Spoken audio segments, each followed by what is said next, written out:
Un saludo muy especial para todos nuestros lectores de Quenique.com. Estamos otra vez en una de nuestras entrevistas con los candidatos a la Cámara de Representantes y al Senado de la República. En esta ocasión nos encontramos con Mauricio Morales Quirós. Él es candidato de Opción Ciudadana de la Cámara de Representantes. Mauricio. Hola Fernanda, muy buenos días. Complacidos de estar en este canal y pues aquí aceptando su invitación. Mauricio, bueno, quiero que empecemos hablando un poco de usted, de su trayectoria, y hay algo que me llama la atención y es su participación dentro de la Cruz Roja. Cuénteme cómo es esto. Bueno, inicialmente yo quiero decirte de dónde soy. Yo soy del Líbano, Tolima, es parte norte de nuestro departamento. Y inicié allí a los 11 años con el terremoto de Armenia y fue para esa época del año 99 que comenzamos con ese trabajo. Mi madre decidió que me vinculara como voluntario intentando ayudar pues a la comunidad y tuve la oportunidad de estar en el terremoto de Armenia. Fue mi inicio como niño y darme cuenta de todo el proceso. Ahí comenzamos y fui avanzando a través del periodo hasta cumplir 20 años solicitando una licencia hace menos de 6 meses con el fin de poder hacer este proceso político. Mauricio es ingeniero forestal, como nos contaba hace un momento, y yo quiero que entrando un poco en el tema de la materia política, usted me comentaba que había estado inscrito dentro de las listas del movimiento Patria Nueva, movimiento liderado por el exgeneral Luis Erlindo Mendieta. Cuénteme un poco qué pasó ahí. Bueno, te cuento, inicialmente se comenzó con la iniciativa de generar el movimiento y se aceptó la invitación de que pudiéramos hacer parte de él. En el Tolima comenzamos con el proceso de inscripción del comité promotor para poder hacer la recolección de firmas. Nos solicitaban alrededor de 35.000 y algo de firmas, no recuerdo muy bien el número exacto en este momento, y comenzamos con el proceso. Durante un periodo alrededor de 2 meses logramos conseguir alrededor de 46.000 a 47.000 firmas. Pero cuando llegamos al proceso de entrega de esas firmas nos encontramos con la póliza, una póliza de seriedad y cumplimiento que pues digamos que hace que el derecho a la participación en Colombia sea un poco tedioso y a veces complicado.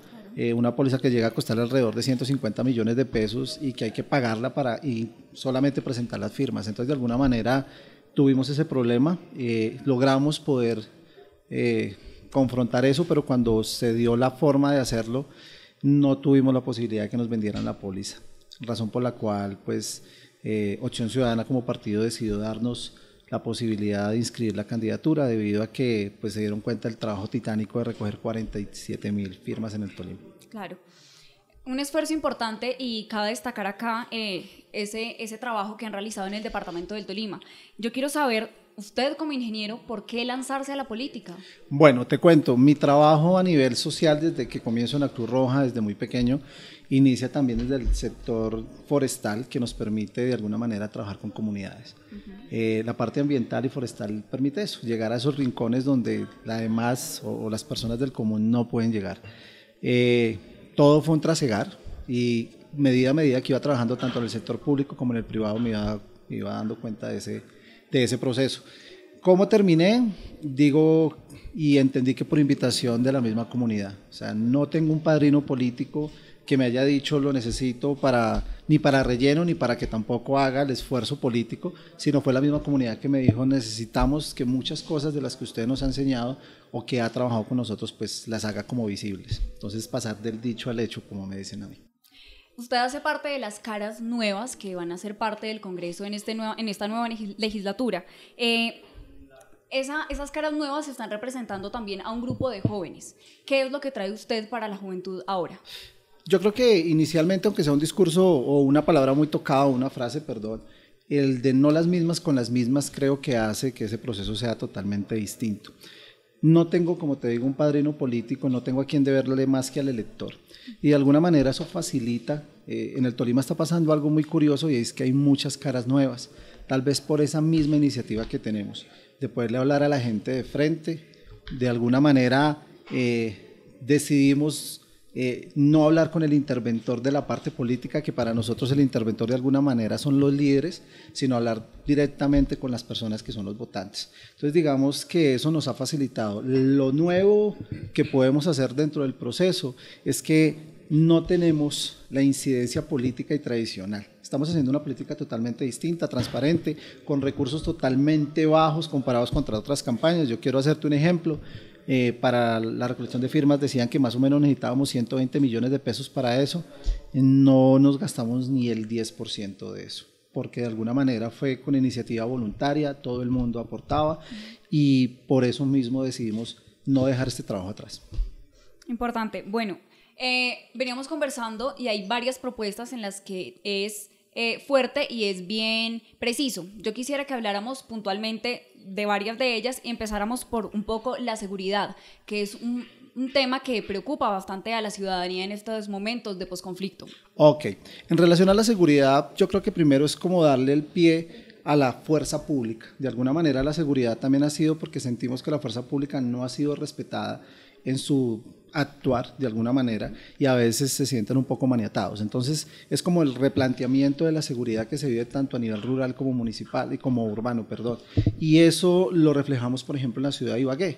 ¿Sí? Son ciudades donde, es una ciudad donde existe una gran afectación a nivel de seguridad y creemos que con la parte cívica de educación se puede lograr. Sabemos que podemos llegar a eso y porque lo hemos trabajado.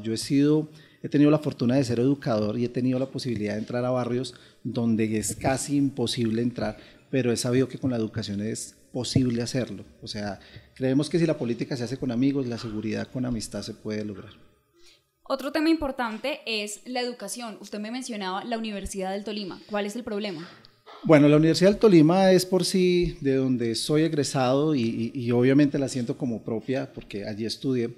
Nosotros tenemos la posibilidad, la mayoría de la población del Tolima, de estudiar allí. Primero porque es muy barato poder estudiar en una universidad pública y porque tenemos un acceso muy amplio hacia él.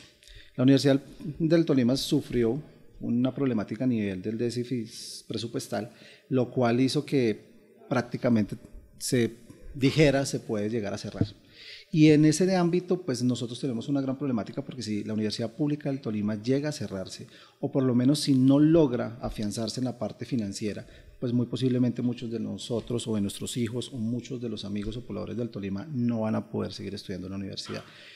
Igualmente también hemos vivido unas propuestas que están intentando fusionar facultades precisamente para hacer eso, lo cual a nivel académico, como lo han expresado los docentes, pues dañaría mucho lo que tiene que ver con la parte de la técnica, pero también científica, profesional y sobre todo de la ética que se tiene que manejar dentro de la institución.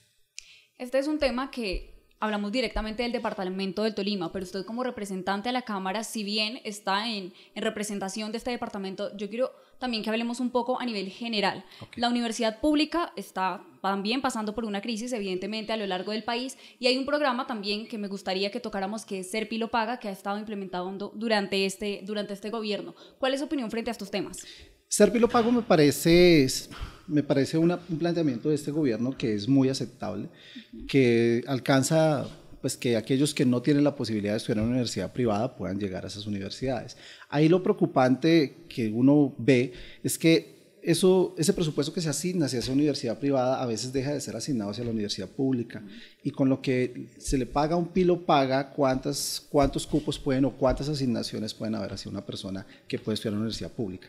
Entonces, de alguna manera yo creo que el programa no está mal hecho, está planteado pues digamos con el sistema educativo de decir que es mejor estudiar en una universidad privada que en una universidad pública, cuando no debería ser así. De alguna manera debería reflejarse que en la universidad pública también es bueno estudiar, que no debo sacarme el super examen, el super puntaje para poder acceder a la universidad privada, porque también lo puedo hacer en la pública. ¿Sí? Para nosotros, por ejemplo, a nivel público en la Universidad Nacional, llamémoslo así, sí, es cuando todos nosotros decimos tenemos que presentarnos a la Universidad Nacional porque podemos llegar. Entonces, ¿por qué la universidad pública a nivel nacional no puede también tener ese renombre, no solo en la Universidad Nacional, sino en la Universidad del Tolima o en las nuevas universidades que tengan, pues que sean del sector público? Como ingeniero forestal, usted también ha hecho una mirada muy importante al agro colombiano. ¿Qué problemáticas ha encontrado y qué soluciones podrían ser viables durante este proceso que es muy importante? Yo creo que la mayor problemática que existe en el agro es la falta de asociatividad y la claridad de lo que significa asociarse. ¿Sí? Las políticas o los programas de asociatividad en el Estado colombiano o en el gobierno a veces no son muy fáciles de que un campesino las pueda llegar a plantear o que varios campesinos puedan hacerlo. En el ámbito del agro, uno ve una problemática, es precisamente el producto, ¿cierto? Desde cuando lo siembra hasta cuando lo tiene que comercializar. Porque cuando llega esa intervención del tercero o la terciarización del producto es donde el campesino comienza a perder eso. Yo creo que la principal problemática es que el campesino debe conocer directamente al comprador y no debe ser el proveedor terciario que lo haga. Entonces, de alguna manera, esa es la principal problemática. Sumado a eso, la asociatividad en municipios. En el Tolima, por ejemplo, para ponerlo en contexto, hay municipios que son, no sé, con una distancia no más de 10 kilómetros, que son arroceros, son algodoneros, pero no trabajan en asociatividad, a pesar de que pueden llegar a plantear un trabajo asociativo. Entonces, yo creo que eso es el mayor problema que existe. A nivel de Colombia, en todo lo que hemos tenido la posibilidad de recorrer en mi carrera, me he dado cuenta que el mayor problema que tiene es que una cosa distinta es que yo te enseñe a sembrar y otra cosa muy distinta es que yo le enseñe a comercializar lo que yo estoy produciendo. Y es ahí donde el campesino tiene, o la parte agrícola en Colombia tiene un gran problema. Hay otro aspecto que me parece importante. Usted ha sido defensor de las personas en condición de discapacidad, desde el sistema de salud que se ha visto tan afectado por el tema de corrupción, desde si llegara a hacerse posible su candidatura y su presencia dentro de la Cámara de Representantes, ¿cómo espera enfrentar esta situación? Bueno, inicialmente conocer la población con discapacidad me cambió la vida. Como docente tuve la posibilidad de estar con ellos y cambiarme el escenario de cómo podía dictar inclusive una clase, ¿sí? Y ellos de alguna manera me decían que son una población que aunque se sabe que está, son invisibles para la gente. Un ejemplo claro, el ordenamiento territorial, ¿cierto? Entonces están planificando las ciudades, pero no planifican con base en ese tipo de población. Y cuando yo planifico una ciudad que no tenga ese tipo de planificación, de alguna manera ya les estoy haciendo un poco pues les estoy dificultando la vida a esas personas. Eso en hecho de movilidad, en hecho de laboral pues aún más, ¿sí? Se convirtió más como, para mí el término de la inclusión es un término más dado al hecho político, de programa, ¿sí? Ellos me enseñaron de alguna manera que se llama adhesión, es sentirse uno más de ellos y entender que la discapacidad se debe ver también como un hecho de prevención, porque hoy yo soy una persona convencional, ¿sí? Pero no sé mañana. Y de alguna manera eso puede, si yo soy un planificador, pues debo planificar en eso. No sé qué puedan tener mis hijos, mis padres o pues yo como persona. Entonces de alguna manera ellos me enseñaron inclusive el lenguaje, en entender que no es población discapacitada, sino con discapacidad, que para ellos es muy importante que entendamos por qué hacen eso. Por otro lado, es muy bueno saber que ellos le facilitan a uno entender que a veces uno se cuestiona cuando uno tiene la posibilidad de salir adelante de una forma mucho más fácil, ¿sí? Entonces encontrarse con ingenieros de sistemas ciegos, eso fue algo que a mí me dio, o que me invitaran a jugar un chico de ajedrez y que me ganaran, eso para mí fue sensacional. Entonces eso es hacerlos más visibles. Ellos necesitan más visibilidad, necesitan gente que por lo menos diga, tenemos unas leyes, háganoslas hacer cumplir, o por lo menos ayúdenos a que se den cuenta que no las están violentando. Eso es lo que estamos intentando hacer. Dentro de la agenda del Congreso, la paz sigue siendo un tema muy importante. En este aspecto que va a seguir manejándose durante la nueva legislatura, ¿usted qué opina? ¿Qué propone? Bueno, yo inicio diciendo que el proceso, que yo no le llamo de paz, sino un acuerdo de La Habana, porque creo que la paz tiene muchos ámbitos, es muy global. Desde jugar con esa palabra paz a mí me parece irresponsable de alguna manera. La posición es muy clara y es no tratar de despedazar o dañar ese proceso y decir que estamos en contra de eso. Cuando decidimos entrar con el movimiento Patria Nueva, pues obviamente íbamos en pro de la fuerza pública, porque de alguna manera ellos también las están desconociendo. Mira el proceso, por ejemplo, electoral que tenemos que hacer nosotros, ¿sí? De alguna manera tenemos que pasar por unas firmas, tenemos que pasar por una póliza, tenemos que pasar por unos cuestionamientos y no tenemos ningún apoyo ni siquiera de financiación estatal. Cuando uno ve que unas personas que de alguna manera sí le han hecho daño al Estado, a las personas, y que lo tienen de una manera tan fácil, uno comienza a cuestionarse, ¿sí? La paz para mí se gana con dignidad, y de alguna manera cuando uno habla con víctimas, tanto del conflicto armado, de estos grupos o de los otros grupos, lo único que piden es, sí, una reparación de la verdad, pero una reparación real, igualitaria y sobre todo justa, que es lo más importante. Nosotros no vamos en contra del proceso y creemos que podemos apoyar el proceso. Yo personalmente creo que se puede apoyar el proceso, pero con responsabilidad, porque hasta el momento creo que hemos sido irresponsables. Pasar por encima de las leyes, pasar por encima de la opinión del pueblo, creo que no es posible crear un real acuerdo de paz. Es muy preocupante. Bueno, empecemos con las conclusiones. Yo quiero que usted me cuente un poco cómo valoraría o cómo calificaría la legislatura que está por terminar. Pues de alguna manera yo creo que por eso decidimos nosotros tomar esas riendas, como diría mi mamá, echarnos a la calle, intentarlo, que no es fácil. Los feudales de la política son tremendos y competir contra una maquinaria que lleva muchos años y sobre todo siendo joven es un problema bastante fuerte. No creer en el Congreso o sí creer, se puede creer en la institución, más no en quien hace parte de las instituciones. Hasta el momento los hechos de corrupción, los hechos de impunidad que también se ven dentro de la parte legislativa, pues uno dice, tenemos que tomar la iniciativa. Si tú me lo preguntas en valoración, yo diría que debemos cambiar, ojalá pudiéramos cambiar el Congreso en pleno. Yo tengo un sueño que lo expreso muy abiertamente, por lo menos a nivel Tolima, y digo que quisiera levantarme el 12 de marzo sintiendo que somos gente, todos somos distintos.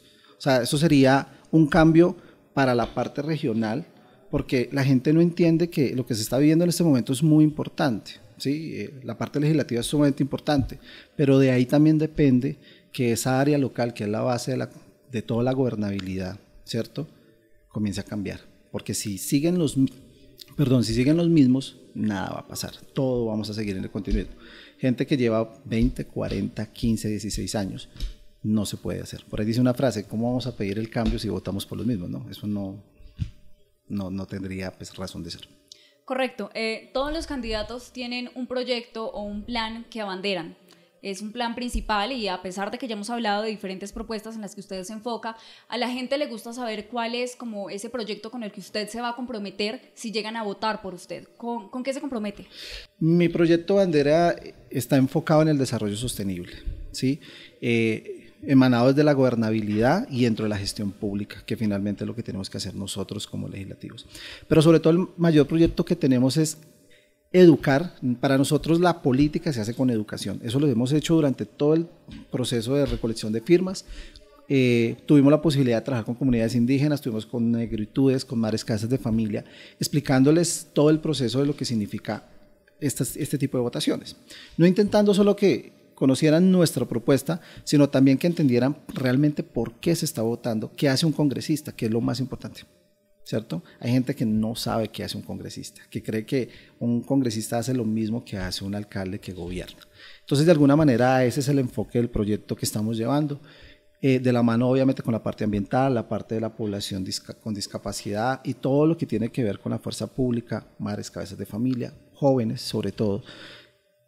Creemos que tener caras nuevas facilitan que otras personas que son aún mejores que nosotros puedan ayudarnos a gobernar, no solo el departamento, sino la nación, porque es muy bueno y es muy bonito y muy satisfactorio cuando uno se sienta y la gente lo busca a uno no tiene que buscar a la gente y quiere oportunidades, quiere ser escuchado, entonces creo que la mayor propuesta es eso, darle como una oxigenación a la gobernabilidad, pero sobre todo a la parte legislativa del país.